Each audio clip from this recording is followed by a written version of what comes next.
Pertemuan tak terduga di dalam bus antar kota.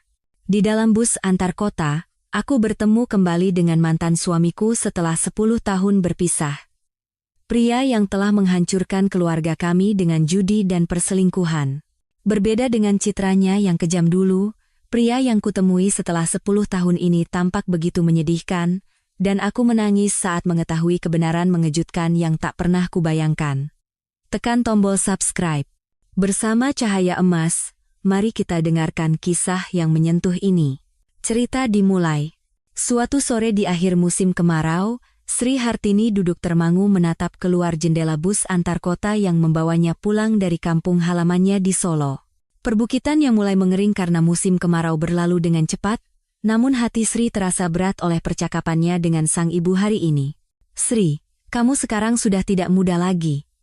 Tidak mudah hidup sendirian di usiamu, suara ibunya yang penuh kekhawatiran masih terngiang di telinganya. Di usianya yang ke-57, Sri memang masih hidup sendiri.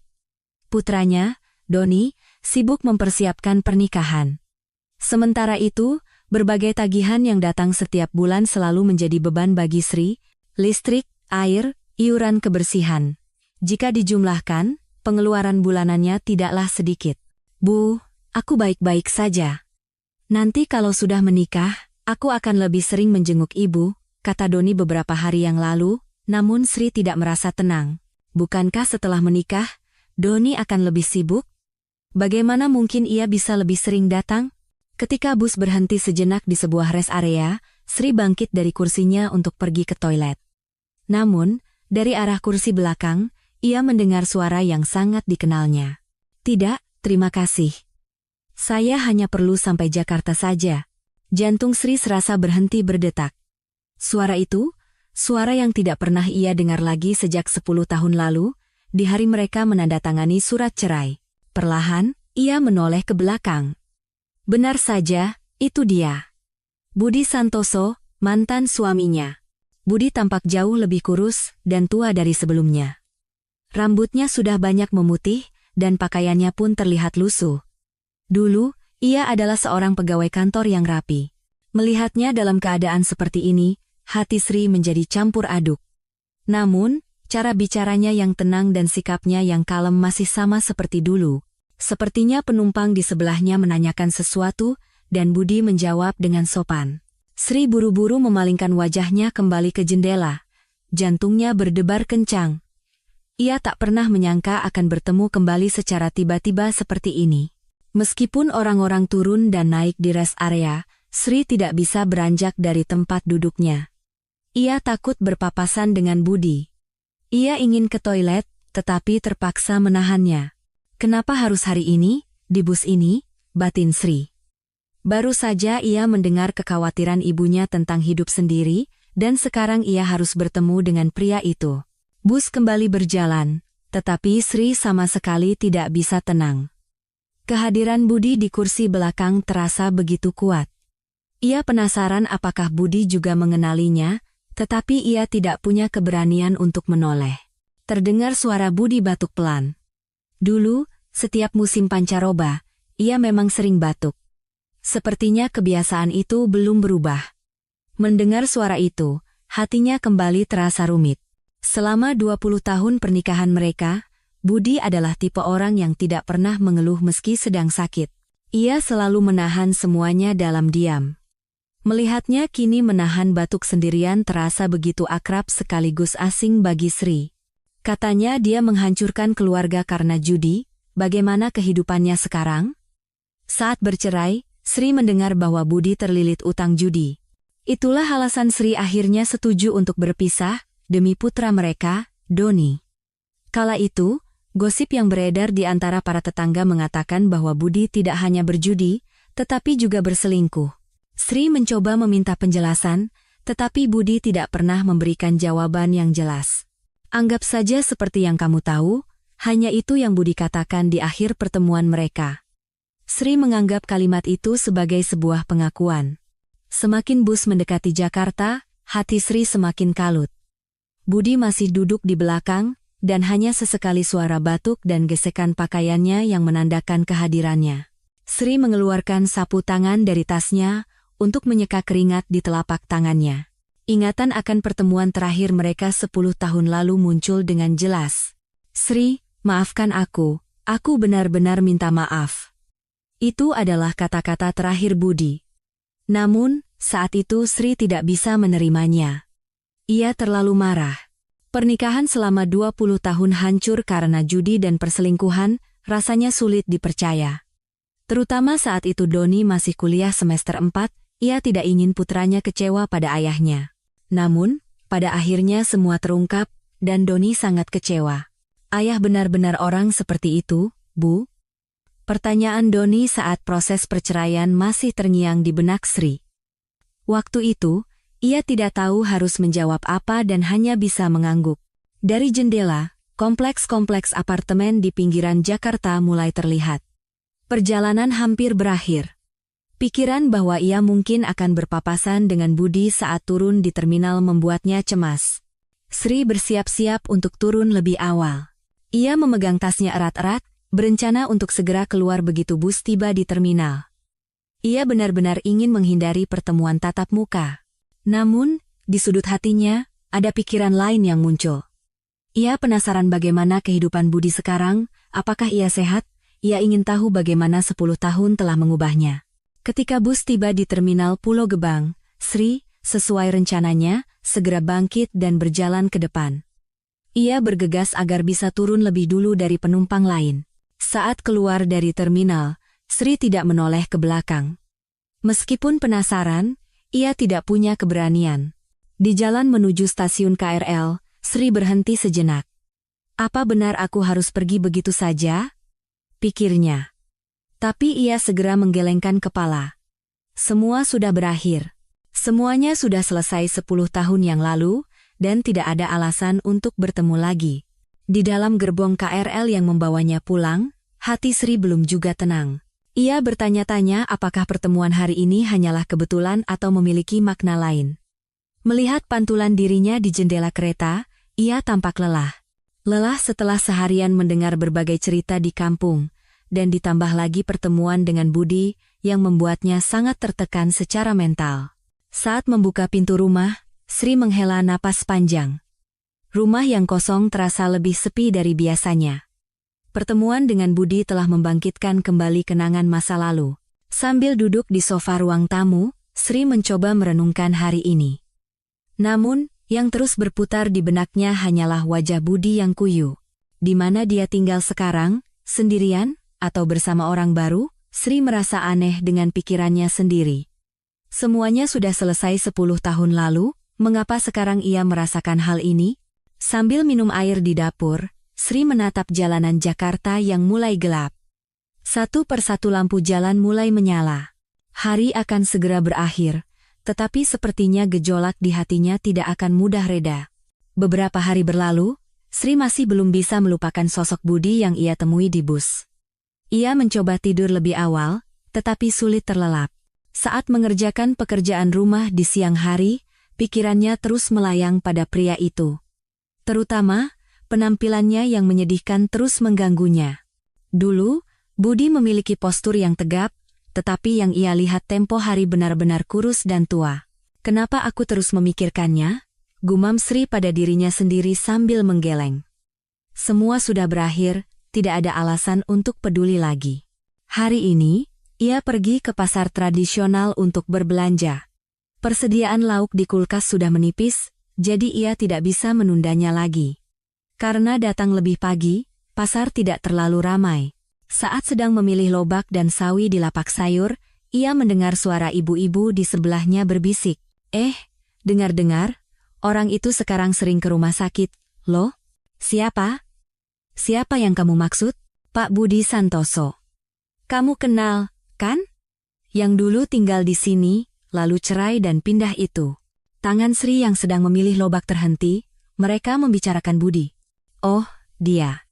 Yang katanya diusir karena judi dan selingkuh itu, kan? Iya, betul. Katanya sekarang sering bolak-balik ke rumah sakit besar. Jangan-jangan kena penyakit parah?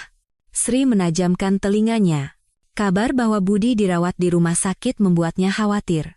Kamu dengar dari siapa? Besan saya kan kerja di rumah sakit itu, katanya beberapa kali lihat Pak Budi di sana. Datangnya cukup sering, katanya. Wah, kalau begitu benar sakit parah, ya. Kasihan juga ya, hidup sendirian. Percakapan ibu-ibu itu segera beralih ke topik lain, tetapi cerita itu terus terngiang di benak Sri. Mengapa ia begitu peduli dengan kabar Budi yang sendirian pergi ke rumah sakit? Sri menyelesaikan belanjanya dan pulang. Biasanya, setelah dari pasar, suasana hatinya membaik. Tapi tidak hari ini, cerita tentang Budi membuat hatinya berat. Sesampainya di rumah, sambil merapikan belanjaan, pikiran Sri kembali kalut. Apa Budi benar-benar sakit parah? Kalau begitu, bagaimana ia menanggungnya sendirian? Sambil duduk di sofa, Sri mulai merapikan tagihan-tagihan yang ia ambil dari kotak surat. Tagihan listrik, air, iuran kebersihan. Pengeluaran bulan ini sepertinya akan sangat ketat.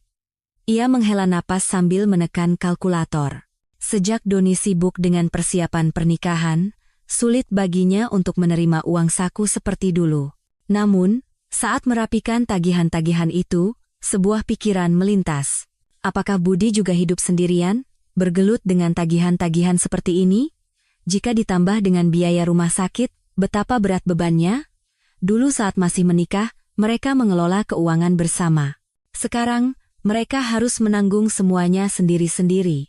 Sri melipat tagihan itu dan memasukkannya ke laci sambil mengenang masa lalu. Dulu, Budi adalah orang yang sangat peduli dengan keuangan keluarga. Ia selalu teliti mencatat pengeluaran setiap bulan. Bu, bulan ini kita harus sedikit berhemat. Uang kursus Doni juga naik. Baik, Pak. Nanti uang jajan saya juga saya kurangi. Dulu ada masa-masa percakapan seperti itu. Sejak kapan percakapan itu menghilang? Sepertinya sejak masalah judi mulai muncul. Sri pergi ke dapur untuk menyiapkan makan malam. Hari ini ia memutuskan untuk memasak sayur asem sederhana. Karena makan sendirian, ia seringkali memasak seadanya. Sambil memasak, Sri kembali teringat masa lalu. Budi sangat menyukai sayur asem, terutama buatan Sri. Bu, sayur asemnya enak sekali. Bagaimana cara membuatnya bisa seenak ini? Biasa saja, kok, Pak. Cuma mengikuti resep dari ibu. Tidak. Ini jauh lebih enak dari buatan ibu saya. Mendengar pujian seperti itu, Sri merasa senang. Rasanya begitu bangga ketika suaminya menyukai masakannya. Saat kuah sayur asem mendidih, aromanya menyebar di dapur. Aroma itu semakin membangkitkan kenangan masa lalu. Kenangan saat mereka bertiga makan bersama. Ketika Doni masih kecil, saat makan malam tiba, seluruh keluarga akan berkumpul di meja makan. Sesibuk apapun Budi di kantor, ia selalu berusaha untuk makan malam di rumah. Ayah, tadi di sekolah ada kejadian seru. Oh ya, apa yang seru, nak? Budi suka mendengarkan cerita Doni. Sekecil apapun ceritanya, ia akan mendengarkan dengan penuh perhatian. Sambil menuangkan sayur asem ke dalam mangkuk, Sri merasa kesepian. Sekarang, ia harus makan dalam diam, sendirian. Sambil makan di meja, hatinya tetap terasa berat. Ia terus bertanya-tanya apakah Budi benar-benar sakit, dan seberapa berat penderitaannya sendirian. Kenapa aku jadi sebegini pedulinya? Tanya Sri pada dirinya sendiri. Sudah 10 tahun bercerai, mengapa ia masih peduli padanya? Setelah selesai makan dan mencuci piring, Sri mengambil keputusan. Besok, ia akan pergi ke sekitar rumah sakit itu untuk memastikannya sendiri. Ia ingin tahu apakah Budi benar-benar dirawat di sana dan seberapa serius kondisinya. Hanya ingin tahu, tidak ada maksud lain, kata Sri pada dirinya sendiri, meskipun di sudut hatinya ada perasaan lain yang bergejolak. Entah itu rasa bersalah, khawatir, atau mungkin rindu. Setelah selesai mencuci piring, Sri menyalakan TV di ruang tamu. Ia mencoba menonton sinetron malam seperti biasa, tetapi tidak bisa fokus. Pikirannya lebih banyak tertuju pada Budi daripada cerita para tokoh di layar kaca. Di sinetron, ada adegan pasangan parubaya yang sedang bertengkar. Sang suami menyembunyikan sesuatu dari istrinya. Melihat adegan itu, Sri tiba-tiba berpikir, jangan-jangan Budi juga menyembunyikan sesuatu sebelum kami bercerai? Bukan hanya masalah judi, mungkin ada hal lain? Saat itu, karena terlalu marah, ia tidak pernah mencoba mendengarkan penjelasan Budi dengan baik. Ia hanya menganggap semua gosip itu benar dan memutuskan untuk bercerai. Seharusnya dulu aku mendengarkan ceritanya dengan lebih sabar, pikir Sri. Ia merasa aneh dengan dirinya yang berpikir seperti ini. Sudah 10 tahun berlalu, apa gunanya menyesal sekarang? Namun, bayangan Budi di bus beberapa hari lalu terus muncul di benaknya. Melihatnya begitu kuyu dan tampak menderita, ia merasa ada sesuatu yang salah. Sri mematikan TV dan berbaring di tempat tidur. Tetapi, ia sulit tidur.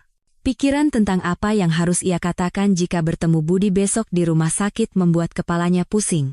Selama lebih dari seminggu, Sri tidak bisa berhenti memikirkan Budi. Cerita tentang rumah sakit yang ia dengar di pasar terus mengganggunya. Akhirnya, Sri memutuskan untuk pergi ke rumah sakit itu sendiri.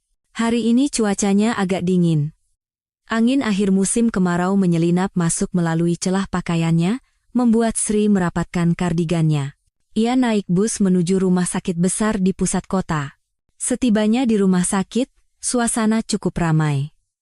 Lobi dipenuhi oleh pasien di kursi roda dan keluarga mereka. Sri bingung harus mulai dari mana.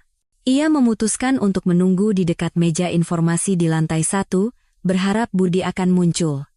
Namun, setelah menunggu 1 jam, Budi tidak terlihat.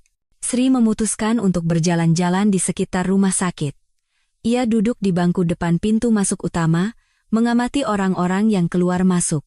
Beruntung, sekitar pukul 2 siang, ia melihat Budi keluar dari rumah sakit. Sri terkejut dan langsung bangkit dari bangku. Budi terlihat lebih lemah dari yang ia lihat di bus beberapa hari lalu. Cara berjalannya tidak lagi tegap, dan wajahnya sangat pucat. Sri mulai mengikutinya dari kejauhan. Ia ingin tahu kemana Budi pergi dan bagaimana kondisinya. Budi berdiri di halte depan rumah sakit, menunggu bus. Sri juga berdiri agak jauh, mengamatinya. Setelah mencatat nomor bus yang dinaiki Budi, Sri naik bus berikutnya dan mengikutinya. Beberapa halte kemudian, Budi turun.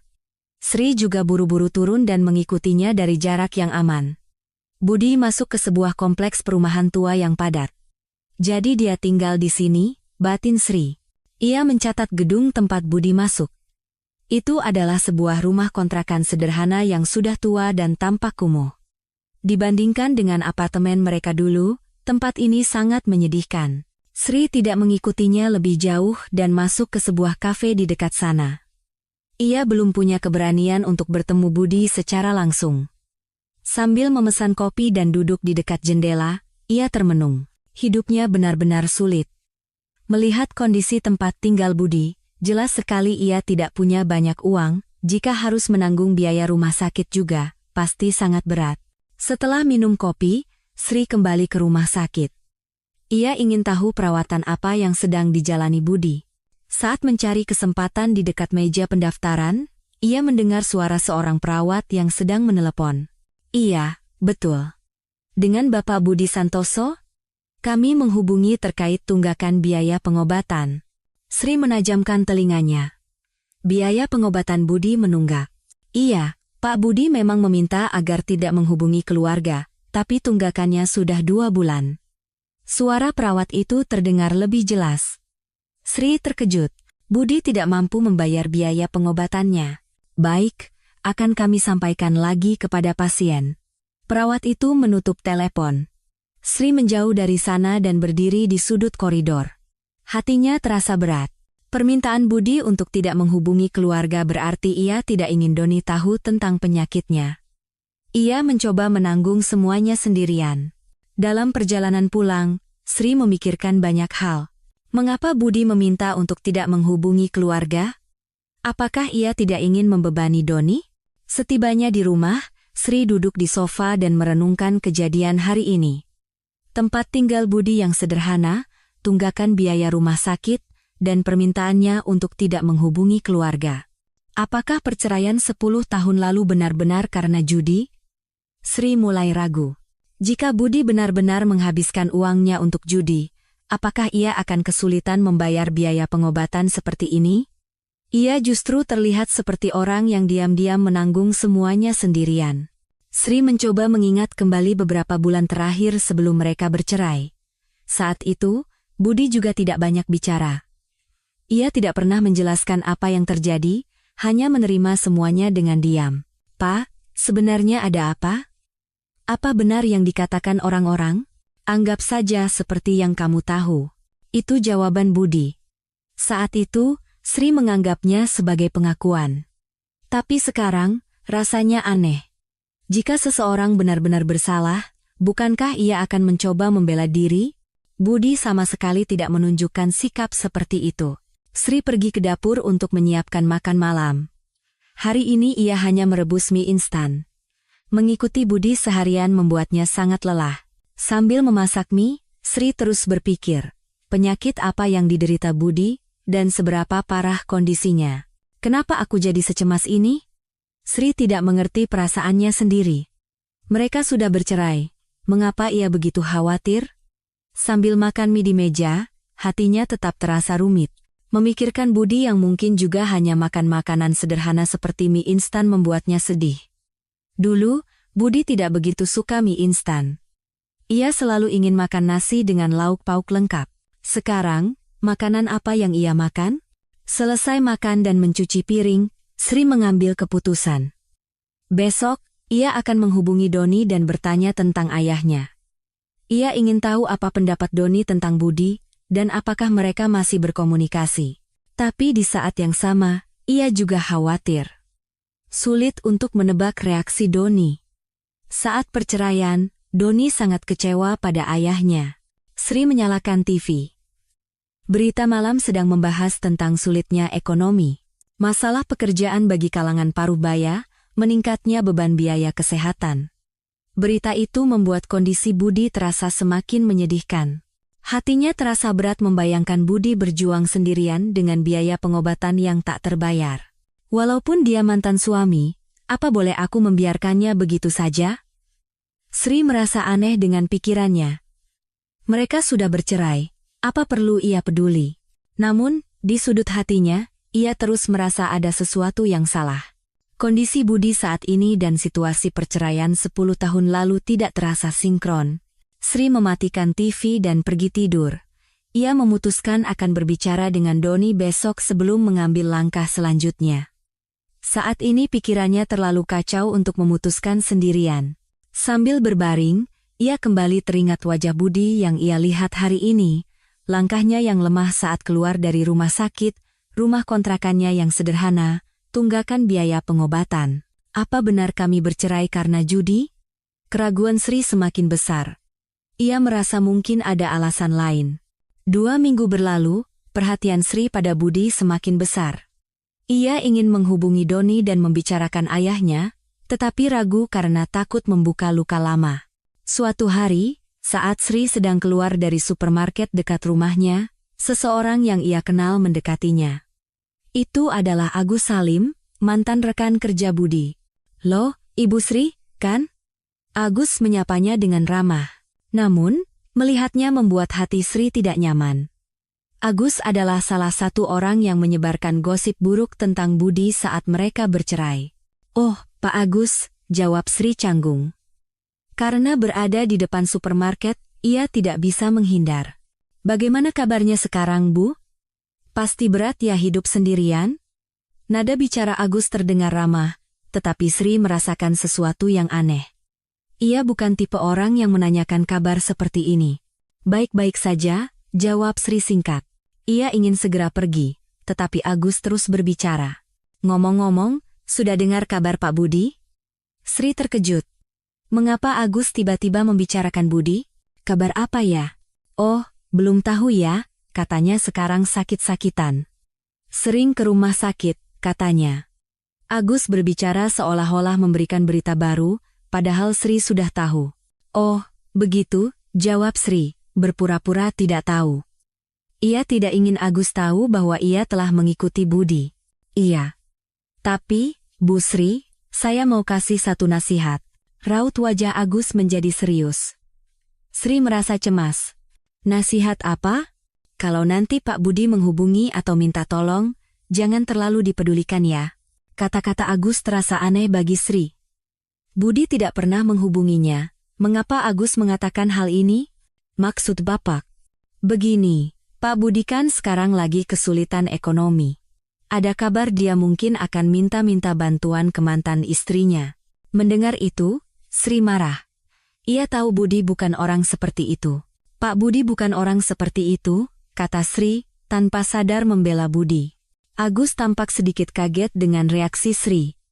Ya, memang begitu, tapi kan orang kalau sudah terdesak bisa berbuat apa saja.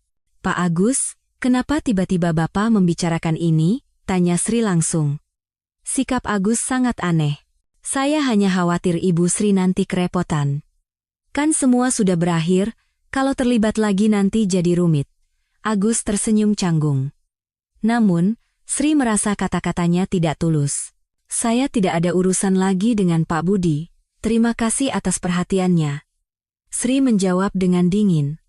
Ia tidak ingin berbicara lebih lama dengan Agus. Oh, baiklah. Kalau begitu saya permisi dulu. Jaga kesehatan ya Bu. Agus pamit dengan nada kecewa dan pergi. Sri menatap punggungnya dengan perasaan aneh. Dalam perjalanan pulang, Sri merenungkan percakapannya dengan Agus. Mengapa ia tiba-tiba muncul dan seolah-olah memperingatkannya tentang Budi? Terutama kalimat semua sudah berakhir yang terus terngiang. Seolah-olah Agus ingin mencegah Sri untuk peduli pada Budi. Setibanya di rumah, sambil merapikan belanjaan, Sri teringat. Agus adalah orang yang paling aktif menyebarkan gosip buruk tentang Budi 10 tahun lalu. Kenapa dia begitu membenci Budi? Dulu Sri tidak terlalu memikirkannya, tapi sekarang terasa aneh. Mereka adalah rekan kerja, mengapa Agus begitu ingin menjelek-jelekkan Budi? Sri mencoba mengingat lebih detail. Agus bekerja di departemen yang sama dengan Budi, dan pernah kalah saing dalam promosi jabatan. Saat itu, Budi dikenal sebagai karyawan yang rajin dan kompeten. Sebaliknya, Agus cenderung bekerja asal-asalan. Jangan-jangan dia iri pada Budi sejak saat itu? Pikiran ini membuat kecurigaan Sri semakin besar. Kemungkinan Agus sengaja menyebarkan gosip palsu tentang Budi. Sore harinya, Sri menelepon Ibu Siti, tetangga lamanya. Ia berharap bisa mendapatkan informasi lebih detail tentang situasi saat itu. Halo, Bu Siti? Loh, Sri? Sudah lama tidak menelepon. Bagaimana kabarmu? Ibu Siti terdengar senang. Mereka masih sesekali berkomunikasi setelah Sri pindah. Baik, Bu. Ibu juga sehat, kan? Alhamdulillah, baik. Tumben telepon, ada apa? Begini, Bu. Apa Ibu masih ingat kejadian 10 tahun lalu, waktu saya cerai? Ibu Siti terdiam sejenak. Ia tahu itu topik yang sensitif. Kenapa tiba-tiba membahas itu? Waktu itu kan banyak gosip tentang Budi. Apa Ibu tahu dari mana gosip itu berasal?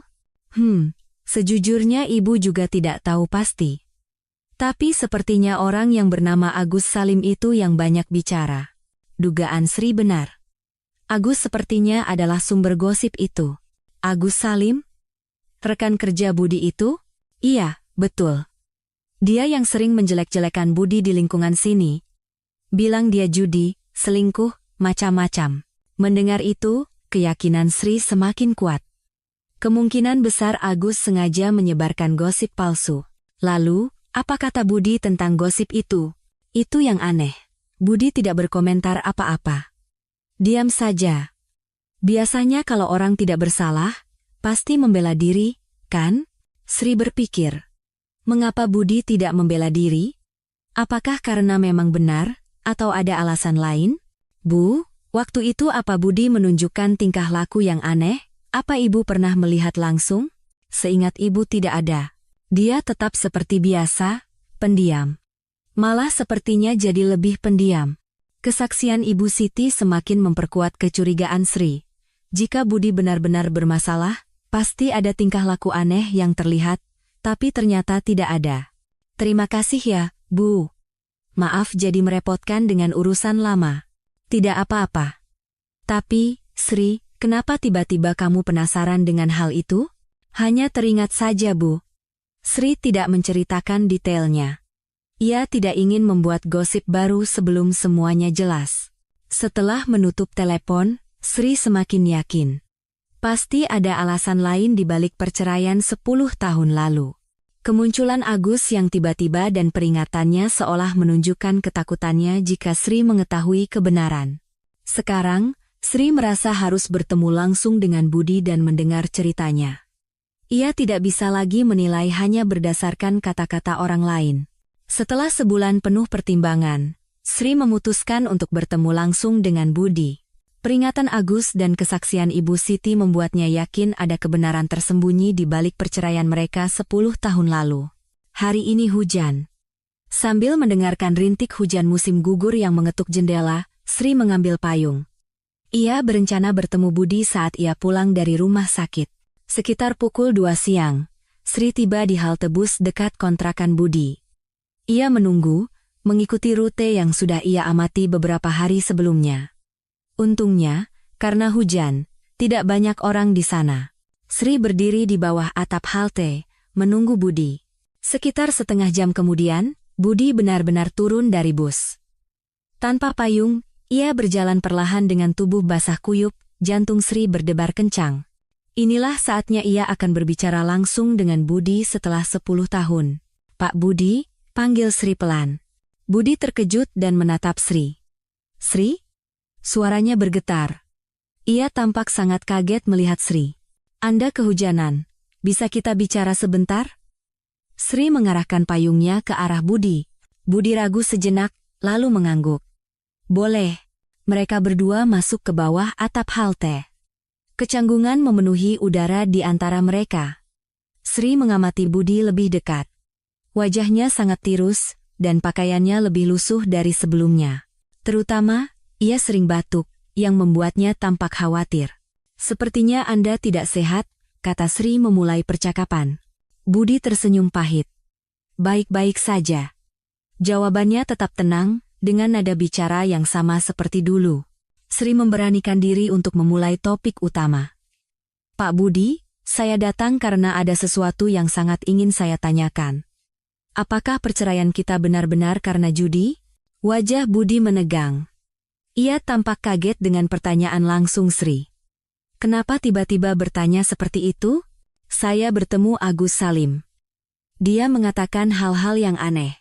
Mendengar nama Agus, tatapan Budi berubah, ada emosi yang rumit melintas di matanya. "Apa yang dia katakan?" "Dia bilang, kalau Bapak menghubungi saya, jangan saya pedulikan.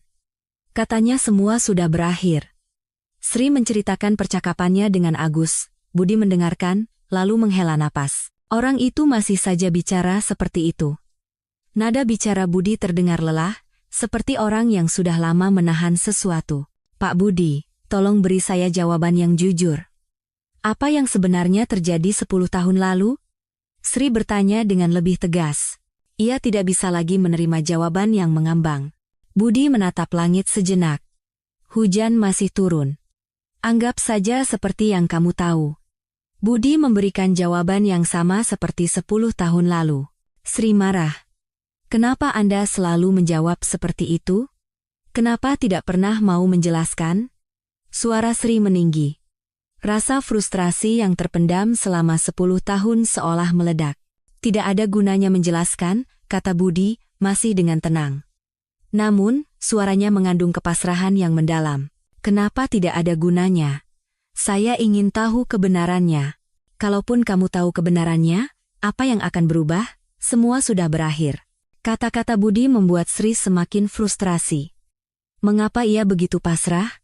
Akan berubah. Kalau ternyata Bapak difitnah, saya harus minta maaf.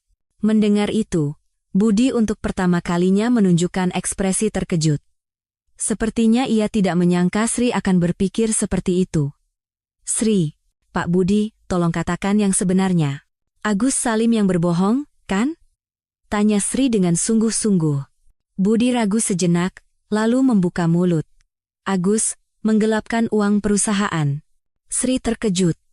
Cerita ini berbeda dari yang ia bayangkan. "Uang perusahaan? Saya mengetahuinya. Awalnya Agus meminta saya menjadi penjamin utangnya, tapi ternyata utang itu untuk menutupi uang yang ia gelapkan." Budi mulai bercerita perlahan. Sri mendengarkan dengan napas tertahan. "Tentu saja saya menolak. Tapi Agus mengancam, Jika saya menolak, ia akan membuat saya terlihat seperti penjudi. Sri mulai mengerti, jadi Agus yang mengancam Budi. Jadi Bapak difitnah seperti itu? Agus menyebarkan gosip di lingkungan kita bahwa saya berjudi, bahkan sampai bilang saya selingkuh. Suara Budi dipenuhi rasa sakit yang terpendam. Lalu kenapa Bapak tidak membela diri? Kenapa tidak menceritakannya pada saya? Sri menanyakan hal yang paling membuatnya penasaran. Budi menghela napas dalam-dalam, karena Agus mengancam akan melibatkan Doni. Mendengar penjelasan Budi, hati Sri terasa sakit. Jadi Budi menanggung semuanya untuk melindungi putra mereka. Jadi, Anda hanya menerimanya begitu saja? Saya berharap kamu akan mempercayaiku, tapi tidak ada bukti, dan ancaman Agus, saya menyerah. Budi menunduk. Sri merasa ingin menangis. Hujan turun semakin deras. Air hujan mulai memercik ke dalam halte. Pak Budi, saya benar-benar minta maaf. Kenapa waktu itu saya tidak bisa mempercayai Anda? Sri meminta maaf dengan tulus, merasa bersalah karena telah salah sangka selama 10 tahun. Tidak apa-apa. Itu situasi yang tidak bisa dihindari, kata Budi datar, tetapi Sri bisa membayangkan betapa sakit hatinya. Belum terlambat. Kita harus memberitahu Doni kebenarannya. Sri berkata dengan tegas. Namun, Budi menggeleng. Sudah 10 tahun berlalu, apa gunanya sekarang? Tentu saja ada gunanya. Doni juga salah paham tentang ayahnya, ini harus diluruskan. Sri memohon, tetapi Budi tetap pasif. Doni akan segera menikah dan memulai hidup baru. Aku tidak ingin membebaninya dengan masalah lama. Jawaban Budi membuat Sri frustrasi. Mengapa ia selalu ingin berkorban sendirian? Angin dan hujan semakin kencang. Budi kembali batuk. Pak Budi, sepertinya kondisi Anda tidak baik. Apa kata dokter? Tanya Sri khawatir. Budi ragu sejenak, lalu menjawab, ada masalah di paru-paru. Sedang dalam pengobatan, tapi kalimatnya menggantung.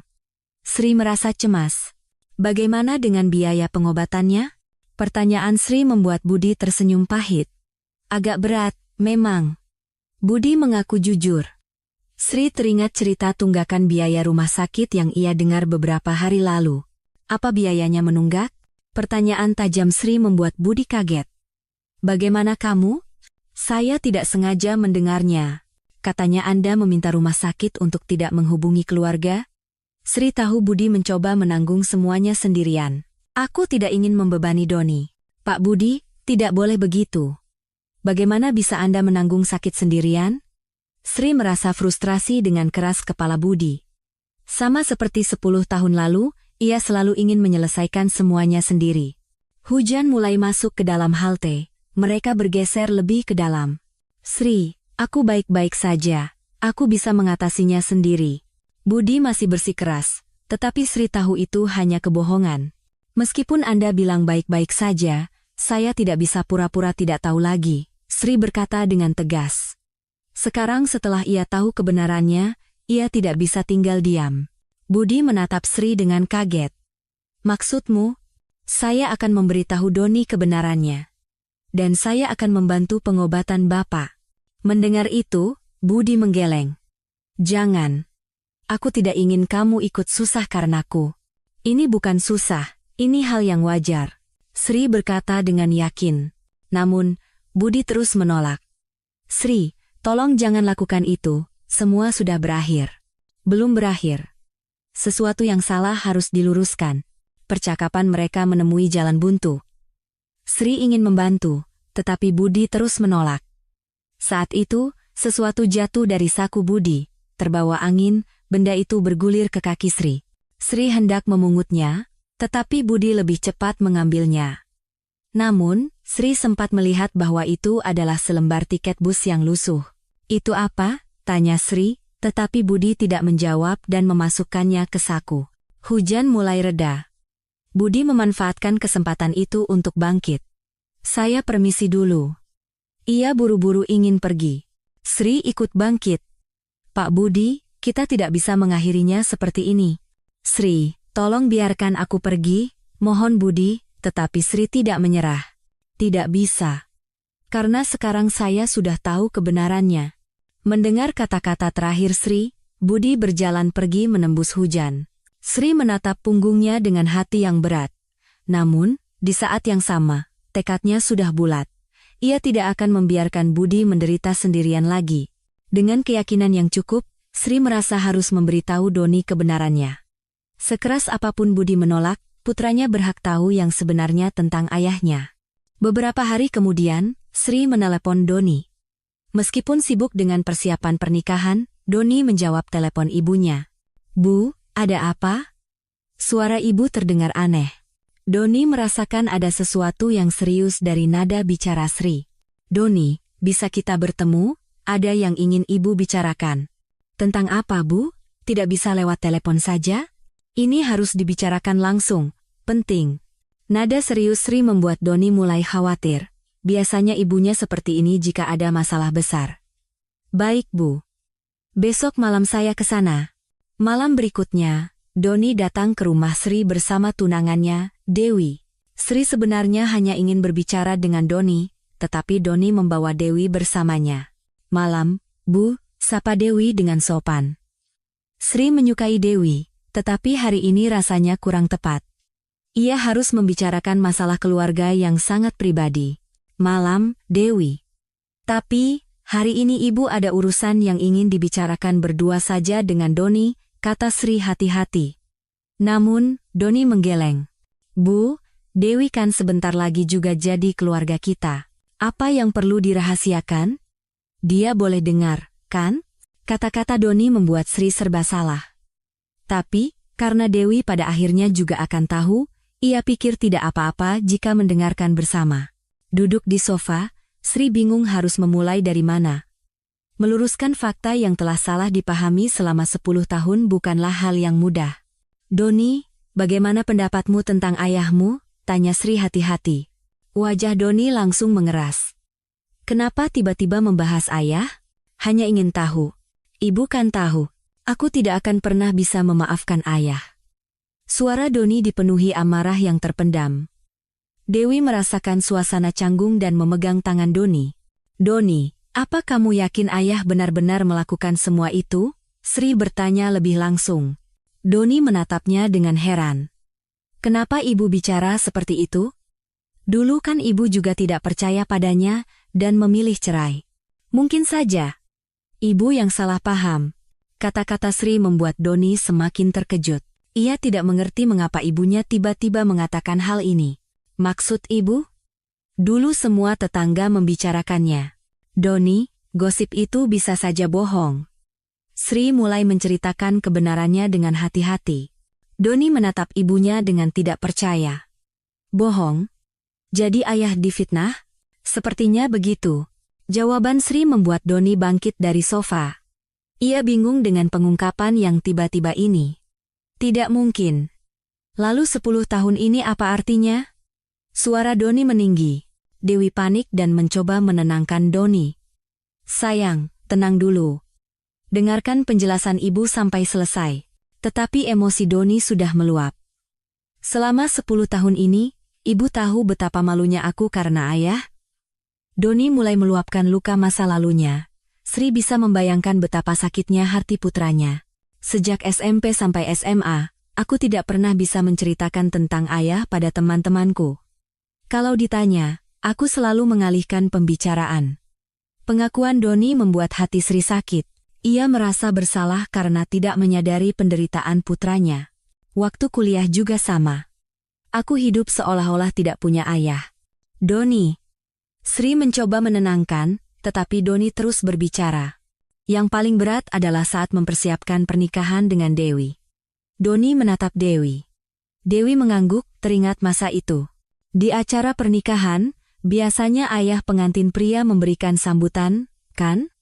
Tapi aku tidak bisa memanggil ayah. Suara Doni bergetar. Waktu orang tua Dewi bertanya kenapa ayahku tidak datang, aku tidak tahu harus menjawab apa. Dewi ingat betapa beratnya Doni saat itu. "Akhirnya aku berbohong, bilang kalau ayah sudah meninggal. Itu lebih baik." Pengakuan Doni membuat Sri menangis. Putranya sampai harus menganggap ayahnya sudah mati demi menutupi rasa malu. "Doni, maafkan ibu. Ibu yang salah menilai. Apa maaf bisa menyelesaikan semuanya? Ini 10 tahun, Bu. 10 tahun? Doni masih marah. Sulit baginya menerima kebenaran yang tiba-tiba ini. Dewi bertanya dengan hati-hati. Jadi, Bu, apa benar ayah difitnah? Sepertinya begitu. Ada orang jahat lain di baliknya. Sri menjelaskan secara singkat tentang Agus Salim. Dewi terkejut, tetapi Doni masih sulit percaya. Lalu kenapa ayah tidak membela diri? Kenapa dia diam saja? Menjawab pertanyaan Doni, Sri menyampaikan pesan budi. Dia ingin melindungimu. Dia takut kalau kebenarannya terungkap, kamu akan ikut terseret. Mendengar itu, Doni terdiam. Fakta bahwa ayahnya menanggung semuanya demi dirinya sangat mengejutkan. Lalu, bagaimana kabar ayah sekarang? Tanya Dewi penasaran. Sri mulai menjelaskan kondisi Budi saat ini. Dia sakit parah. Ada masalah di paru-parunya. Ayah sakit? Doni terkejut. Iya. Dia berobat sendirian. Tapi sepertinya tidak sanggup membayar biayanya. Mendengar itu, ekspresi Doni menjadi rumit.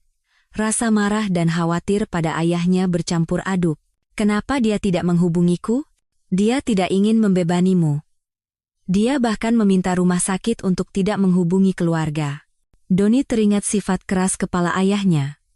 Dulu, jika ada masalah, ia selalu ingin menyelesaikannya sendiri. Jadi sekarang ayah menanggung semuanya sendirian, kata Dewi. Semua orang terdiam. Doni kembali duduk di sofa dan memegangi kepalanya.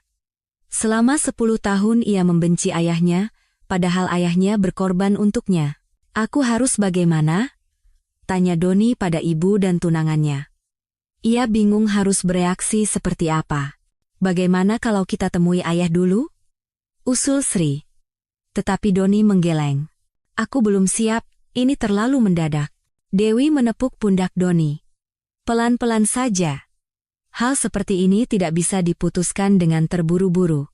Tapi ayah kan sakit, biayanya juga tidak terbayar. Doni mulai khawatir dengan kesehatan ayahnya. Meskipun membencinya selama 10 tahun, ia tetaplah ayahnya. Kalau begitu, kita bantu biaya pengobatannya dulu, usul Dewi. Doni mengangguk. Iya, itu tentu saja harus, tapi untuk bertemu langsung, aku belum siap. Doni masih merasa berat untuk bertemu ayahnya. Sri mengerti perasaan putranya. Emosi yang terpendam selama 10 tahun tidak bisa berubah dalam semalam. Baik, pelan-pelan saja. Kita bantu pengobatannya dulu. Namun, hati Sri merasa cemas. Ia tidak tahu seberapa parah penyakit Budi, dan mungkin waktu mereka tidak banyak. Sejak kapan ibu mulai berpikir seperti ini? Tanya Doni. Beberapa waktu lalu, ibu tidak sengaja bertemu ayah di bus. Sri menjelaskan semua kejadian, mulai dari pertemuan di bus hingga saat ini. Doni dan Dewi mendengarkan dengan terkejut. Jadi ibu diam-diam mengikuti ayah? Bukan mengikuti, lebih tepatnya memastikan, jawab Sri sedikit malu. Ibu benar-benar pemberani, puji Dewi. Tidak mudah untuk peduli pada mantan suami sampai sejauh itu. Bukan pemberani, tapi rasa bersalah. Karena sudah salah sangka selama 10 tahun. Kata-kata Sri membuat hati Doni semakin rumit. Ibunya saja menyesal, lalu apa yang harus ia lakukan? Malam semakin larut, percakapan mereka terus berlanjut. Mereka bertiga serius mendiskusikan apa yang harus dilakukan. Akhirnya, mereka sepakat untuk sementara waktu membantu biaya pengobatan Budi, dan Doni akan mempersiapkan diri secara perlahan untuk bertemu ayahnya. Namun, masih banyak masalah yang harus diselesaikan, terutama keberadaan Agus Salim yang bisa menjadi penghalang. Beberapa hari kemudian, Sri ingin tahu lebih banyak tentang masa lalu Budi. Meskipun sudah memberitahu Doni, masih banyak hal yang membuatnya penasaran. Apa yang sebenarnya terjadi, dan bagaimana Agus menekan Budi.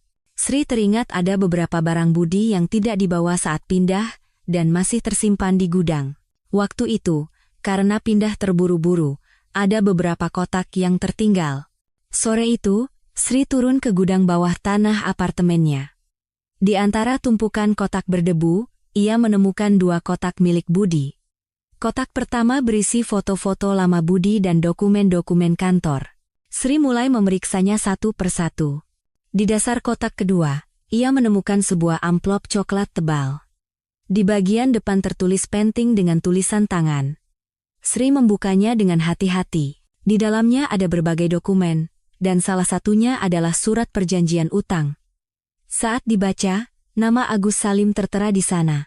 Sejumlah Rp30.000, dengan Budi sebagai pemberi pinjaman. Apa ini? Sri merasa aneh. Tidak masuk akal jika Budi meminjamkan uang pada Agus. Bukankah Agus yang meminta Budi menjadi penjamin utang? Sri memeriksa dokumen lain. Ada beberapa lembar rekening koran, dan terlihat ada penarikan uang dalam jumlah besar dari rekening Budi. Tepatnya pada Agustus 2013, 2 bulan sebelum mereka bercerai, ada penarikan sebesar Rp30.000. Tanggalnya sama persis dengan surat perjanjian utang itu. Jadi Budi benar-benar meminjamkan uang 30 juta pada Agus. Sri mulai mengerti. Mungkin Agus tidak bisa membayar utangnya, lalu memfitnah Budi sebagai penjudi. Saat mencari lebih jauh, ia menemukan sepucuk surat yang belum selesai ditulis. Ditulis tangan oleh Budi, untuk Sri. Dengan hati berdebar, Sri mulai membacanya. Untuk Sri, aku menulis surat ini tanpa tahu apakah aku akan bisa memberikannya padamu.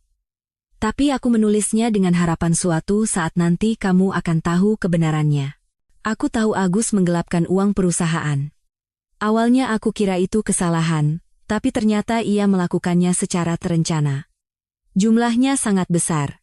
Agus memintaku menjadi penjamin utang sebagai uang tutup mulut, atau ia akan menjadikanku seorang penjudi. Tentu saja aku menolak. Tapi ancamannya tidak berhenti di situ, ia bilang akan mengganggu Doni. Apa jadinya jika tersebar kabar bahwa ayahnya adalah kaki tangan penggelapan? Setelah berpikir panjang, aku memutuskan untuk berkorban. Aku meminjamkan 30 juta pada Agus, dengan syarat ia tidak akan mengganggu Doni. Tapi Agus mengingkari janjinya.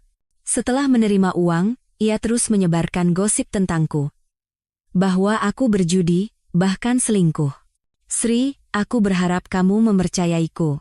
Tapi tidak ada bukti, dan rasanya percuma saja bicara.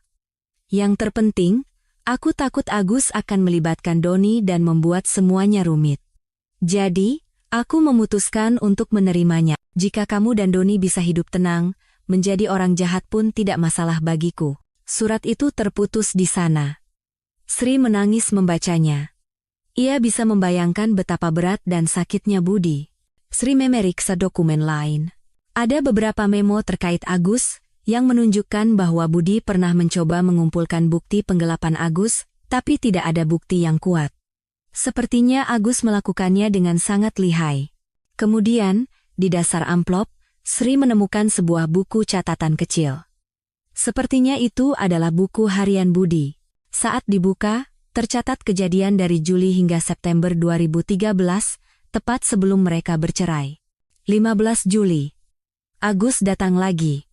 Kali ini minta 50 juta. Aku bilang tidak masuk akal, ia mengancam akan melapor ke sekolah Doni bahwa aku adalah penggelap, apa yang harus kulakukan? 20 Juli. Tidak bisa tidur. Ingin cerita pada Sri? Tapi apa dia akan percaya? Malah akan semakin rumit. Aku harus melindungi Doni. 5 Agustus. Akhirnya meminjamkan 30 juta pada Agus. Itu dari uang muka sewa rumah kita.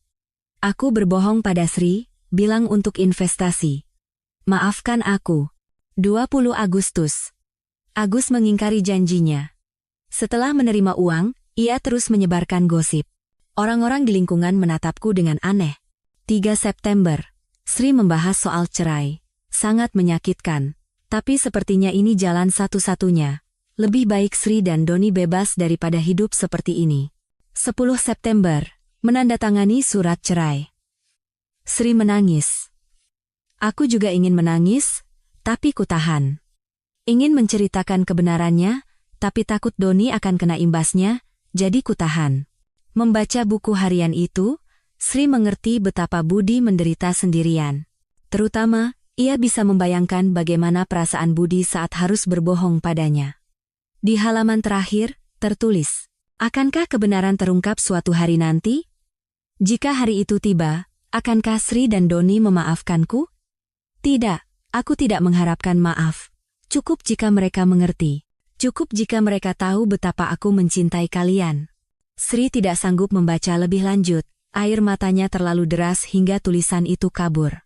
Fakta bahwa Budi menanggung semua ini sendirian selama 10 tahun begitu menyakitkan, dan rasa bersalah karena tidak mempercayainya menyelimutinya. Sambil merapikan dokumen-dokumen itu, Sri berpikir. Ia harus menuntut balas pada Agus. Ia harus membuat Agus membayar atas penderitaannya selama 10 tahun. Tapi di saat yang sama, ia juga harus berhati-hati.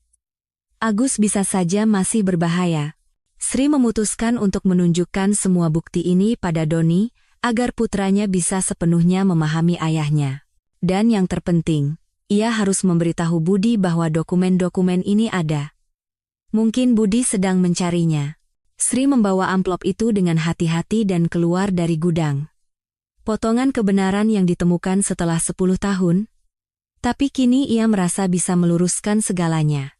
Sambil naik ke atas, Sri menyusun rencana. Pertama, menunjukkan bukti ini pada Doni. Kemudian, bertemu lagi dengan Budi. Dan terakhir, menghadapi Agus secara langsung. Ia bertekad untuk mengungkap kebenaran yang tersembunyi selama 10 tahun ini. Beberapa hari setelah penemuan itu, Sri bertemu lagi dengan Doni, kali ini berdua saja. "Bu, katanya ada penemuan penting?" Doni menatap amplop yang dibawa ibunya dengan penasaran. Sri dengan hati-hati mengeluarkan surat perjanjian utang. "Ini apa, Bu?" "Surat perjanjian utang. Ayahmu meminjamkan 30 juta pada Agus." Doni terkejut. 30 juta? Jadi ayah yang meminjamkan uang? Bukan hanya itu, baca ini juga. Sri memberikan surat yang belum selesai ditulis itu pada Doni. Wajah Doni semakin muram saat membacanya. "Jadi ayah melakukan ini untuk melindungiku?" Suaranya bergetar. Fakta bahwa ayahnya menanggung semuanya demi dirinya sangat mengejutkan. "Benar, dan lihat buku harian ini juga." Sri menunjukkan bagian-bagian penting dari buku harian Budi. Doni menangis membaca pengakuan ayahnya. "Aku benar-benar bodoh, selama ini aku membencinya. Doni, ini bukan salahmu. Saat itu kita semua tidak tahu." Sri mencoba menghibur putranya, tetapi Doni terus menyalahkan diri sendiri. "Lalu sekarang apa yang harus kita lakukan? Apa bukti ini bisa digunakan untuk melaporkan Agus?" Doni menunjukkan sikap proaktif. Ia ingin membersihkan nama baik ayahnya. "Kita harus bicara dengan ayahmu dulu. Ini bukan keputusan yang bisa kita ambil sendiri." Sri berkata dengan bijak, meskipun dalam hatinya ia ingin sekali menghukum Agus. Sore itu, Sri dan Doni pergi menemui Budi bersama. Budi terkejut dengan kunjungan mendadak mereka, terutama saat melihat Doni. "Doni, ayah." Keheningan canggung menyelimuti pertemuan ayah dan anak setelah 10 tahun. Sri yang memecah keheningan. "Pak Budi, lihat ini." Sri menunjukkan semua bukti yang ia temukan. Budi sangat terkejut. "Di mana kamu menemukan ini semua?" "Di gudang, di dalam kotak yang Bapak tinggalkan." Budi merasa lega. Bukti yang selama ini ia cari ternyata ada di sana. "Ayah, apa semua ini benar?" tanya Doni hati-hati. Budi mengangguk. "Maafkan ayah, Doni. Karena tidak memberitahumu kebenarannya." "Bukan, ayah. Aku yang seharusnya minta maaf karena salah paham." Ayah dan anak itu akhirnya saling memahami setelah 10 tahun. Sri terharu melihatnya. "Lalu sekarang apa rencana Bapak?" "Kita tidak bisa membiarkan Agus begitu saja," kata Doni dengan marah.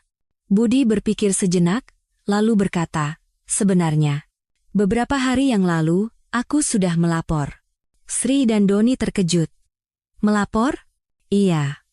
Aku sudah melaporkan penggelapan Agus ke perusahaan dan polisi." Budi menjelaskan bahwa setelah bertemu Sri, ia mendapatkan keberanian untuk melapor. "Jadi sekarang sedang diselidiki?" "Iya, penyelidikan sudah dimulai. Tapi ku dengar Agus menyangkal semuanya." Kata-kata Budi sesuai dengan dugaan Sri. Agus bukan tipe orang yang mudah menyerah. "Menyangkal? Padahal buktinya sebanyak ini." Seru Doni marah. "Dengan adanya bukti, kebenaran pasti akan terungkap. Hanya masalah waktu." kata Budi dengan nada penuh harap, meski masih berhati-hati. Namun, kekhawatiran Sri menjadi kenyataan. Malam itu, Agus menelepon Doni. "Doni, ini Om Agus." Doni bingung mengapa Agus tiba-tiba meneleponnya. "Ada apa, Om?" "Ayahmu sedang memfitnah Om. Kamu harus menghentikannya." Agus masih tidak mau mengakui kesalahannya. "Maksud Om apa?" "Ayah saya punya bukti.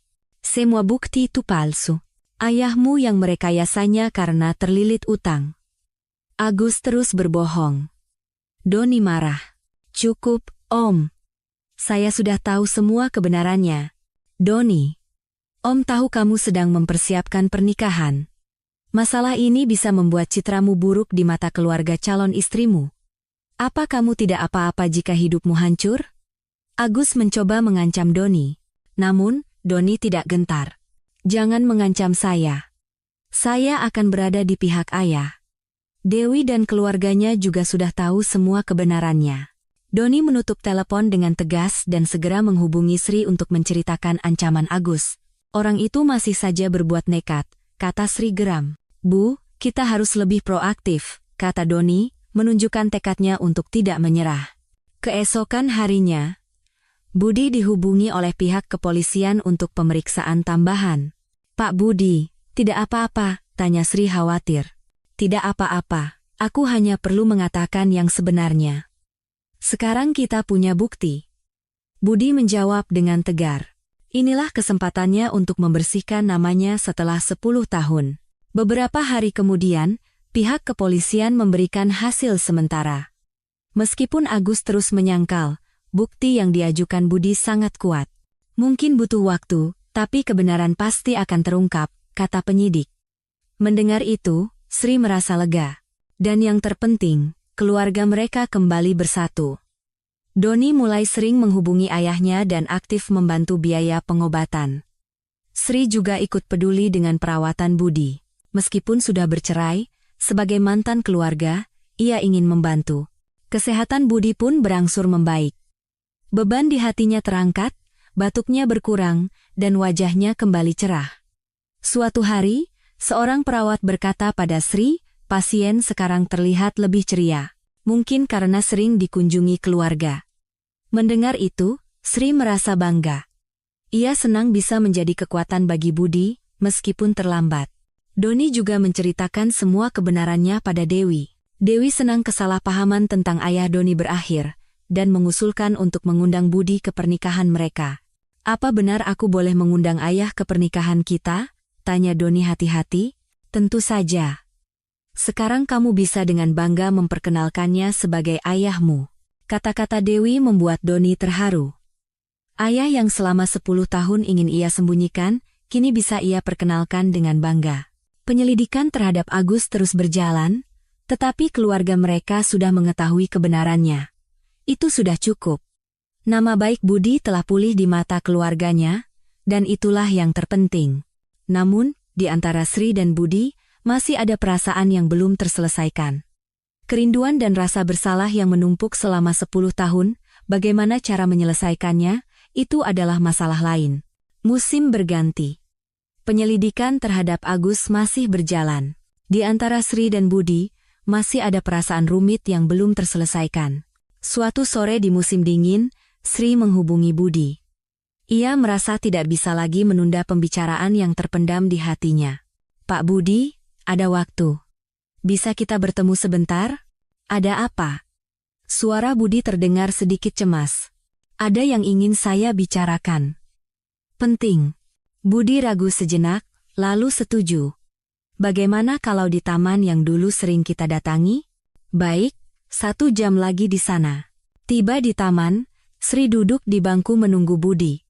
Angin musim dingin terasa menusuk, tetapi hatinya lebih kalut, banyak sekali yang ingin ia sampaikan.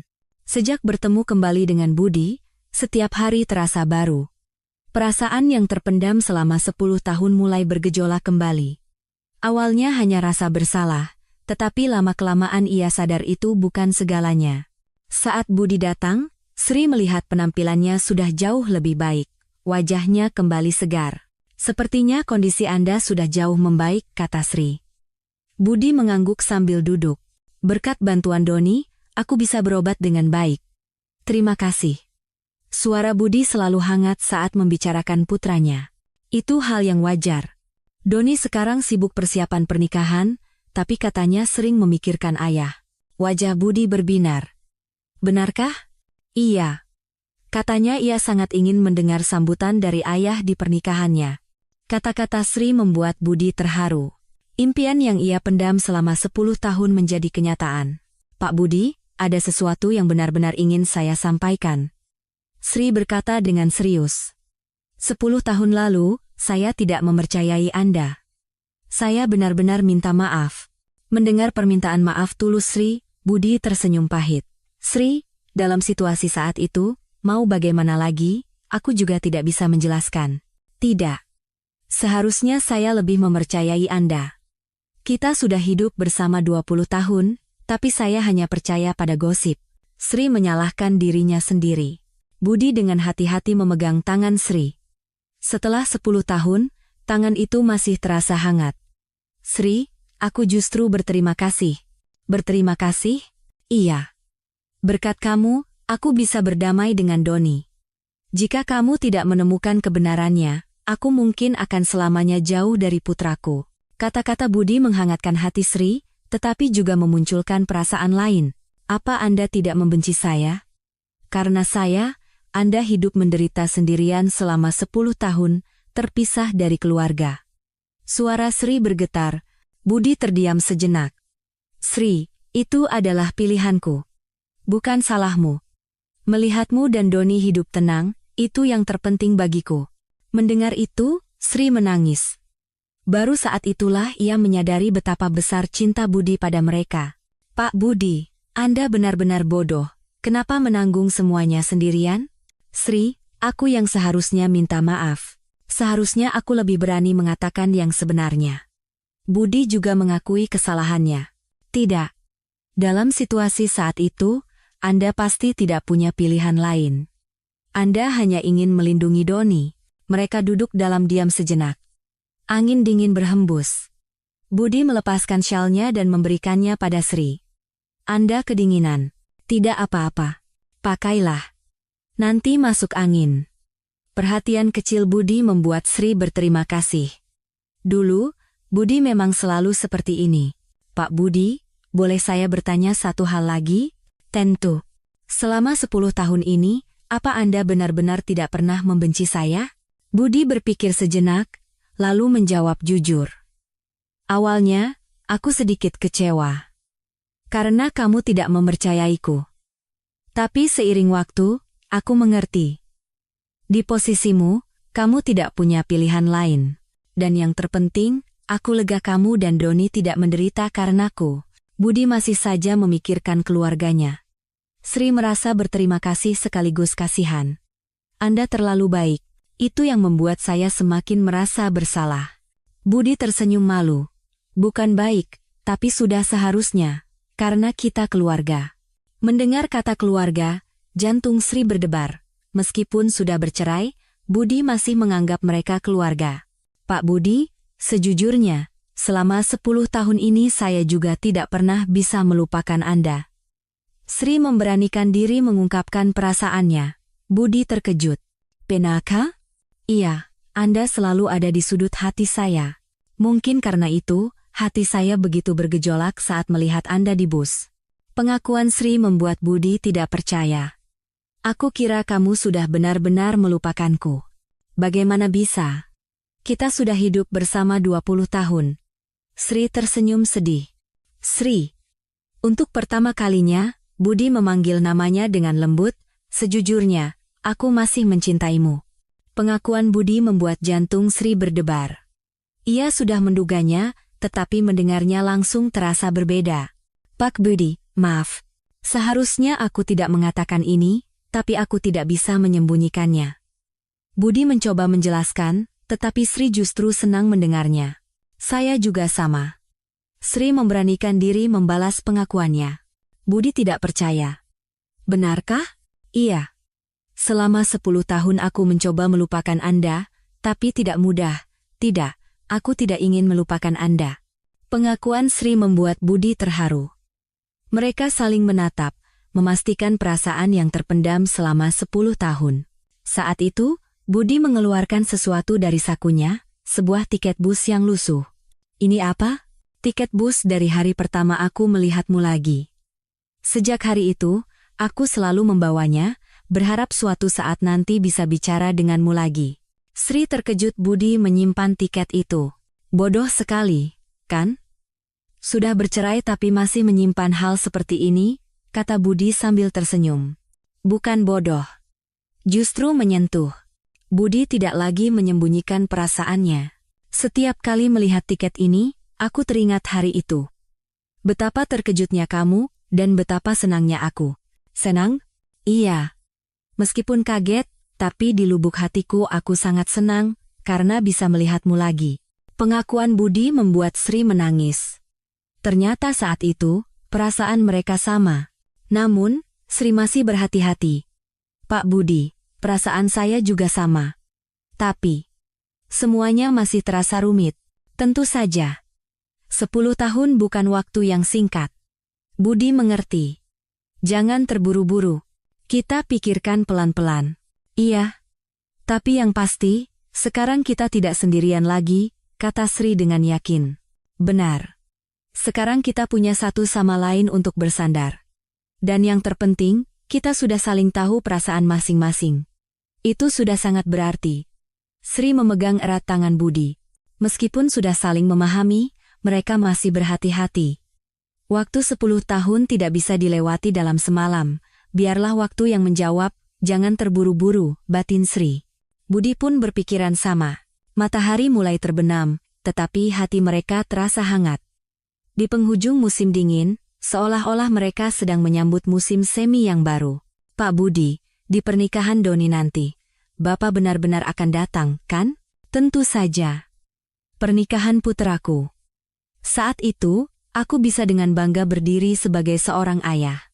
Kata-kata Budi membuat matanya berkaca-kaca. Rasanya seperti mimpi. Bisa menjadi ayah yang membanggakan di depan putraku. Bukan mimpi. Semuanya kembali ke tempatnya. Mereka terus berbincang di taman hingga matahari terbenam. Saling memahami kembali setelah 10 tahun terpisah. Saat meninggalkan taman, mereka pulang ke rumah masing-masing. Namun, hati keduanya terasa lebih ringan. Beberapa bulan berlalu. Musim semi tiba, seolah semuanya dimulai kembali. Kesehatan Budi semakin membaik, dan persiapan pernikahan Doni memasuki tahap akhir. Penyelidikan terhadap Agus juga berakhir. Ia didakwa atas penggelapan dan fitnah, serta dipecat dari perusahaan. Nama baik Budi pulih secara resmi. Dan yang terpenting, keluarga mereka kembali bersatu. Hari ini adalah hari pernikahan Doni. Pagi-pagi sekali, Sri mengirim pesan pada Budi. Hari ini sangat istimewa. Jas Anda pasti akan terlihat bagus. Balasan Budi datang dengan cepat. Terima kasih, Sri. Berkatmu aku bisa merasakan hari ini. Tiba di gedung pernikahan, Sri melihat Budi berdiri di dekat pintu masuk. Dengan jas biru tua barunya, Budi tampak sangat gagah. Seolah-olah citranya yang berwibawa 10 tahun lalu telah kembali. Pak Budi. Budi menoleh dan tersenyum cerah. Anda terlihat sangat gagah. Doni pasti akan terkejut. Doni di mana? Di ruang rias pengantin pria. Tadi kulihat dia sangat bahagia. Pernikahan pun dimulai. Saat Doni berjalan masuk, Budi tidak bisa menahan air matanya. Terutama saat Doni dengan bangga memperkenalkan, ini ayah saya, Budi Santoso, di hadapan para tamu. Hati Budi meluap. Saat tiba giliran memberikan sambutan, Budi maju ke depan dengan gemetar. Selamat siang. Saya Budi Santoso, ayah dari pengantin pria. Budi memulai dengan suara bergetar. Hari ini putra saya, Doni, menikah. Sudah lama saya tidak bisa menjalankan peran sebagai ayah dengan baik, tapi bisa berdiri di sini hari ini, saya sangat bersyukur. Doni, maafkan ayah yang selama ini banyak kekurangan.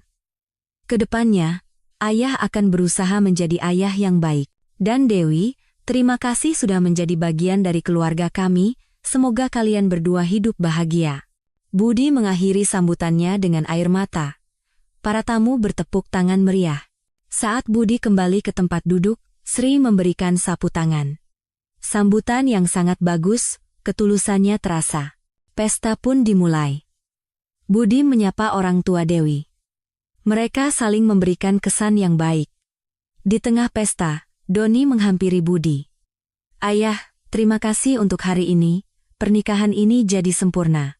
Bukan apa-apa, sudah seharusnya. Tidak, ya. Kehadiran ayah membuatku merasa sangat kuat. Ayah dan anak itu berpelukan. Sri menangis melihatnya. Setelah pesta usai, Sri dan Budi menjadi yang terakhir pulang. Pernikahan yang sangat indah, kata Sri. Iya. Seperti mimpi. Saat keluar dari gedung, mereka memutuskan untuk naik bus bersama. Kebetulan, bus dengan rute yang terkenal itu datang. Bus yang sama tempat mereka bertemu kembali.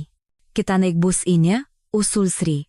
Budi mengangguk, merasakan makna istimewa. Saat naik, sopir bus menyapa ramah. Sepertinya habis dari pernikahan ya? Bapak dan Ibu serasi sekali. Mereka saling menatap dan tersenyum. Terima kasih, jawab Budi. Semuanya dimulai dari bus ini, kata Sri. Benar.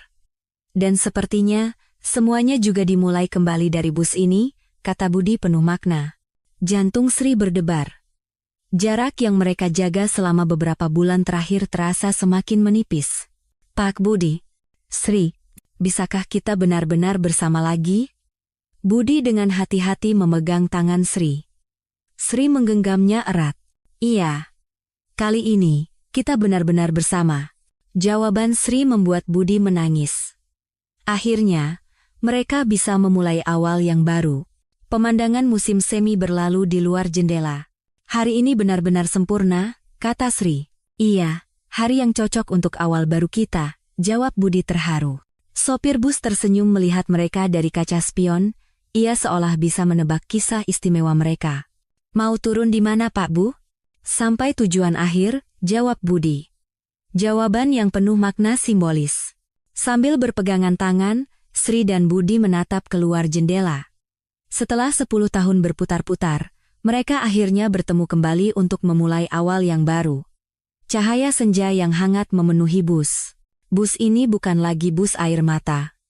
Ini adalah langkah perdamaian dan awal dari cinta yang baru. Angin musim semi berhembus, seolah memberkati awal baru mereka. Kisah cinta Sri dan Budi membuka lembaran baru.